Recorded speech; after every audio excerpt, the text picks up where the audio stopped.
Welcome to Procedurally Generated, a police procedural podcast. I'm your host, Jermaine Harris. CBS's SWAT is one of my favorite TV shows.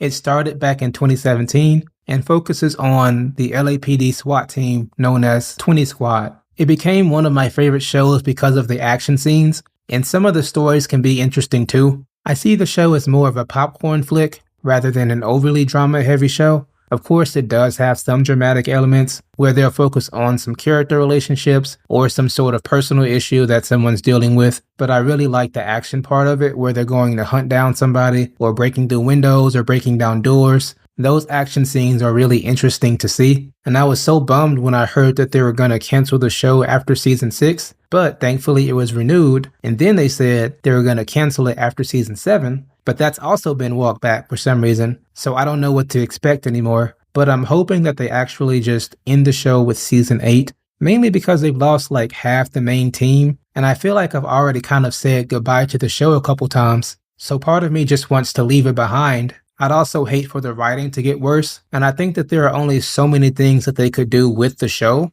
before they just start repeating the same storylines over and over again, and that gets really tiring. If anything, they could just branch out into a different city, although I'm sure the plot lines would still be very similar, because ultimately a SWAT team is designed to do very specific things. What they could do is use this next season to kind of launch a potential spinoff, where they could introduce the new team, have them be in a few episodes, and then transition them onto their own show in whatever city they're actually based out of. That'll be a good way to put a bow on the 2017 show, and they can try their hand at continuing the franchise in a new place. That way they can see how long people will actually enjoy the show.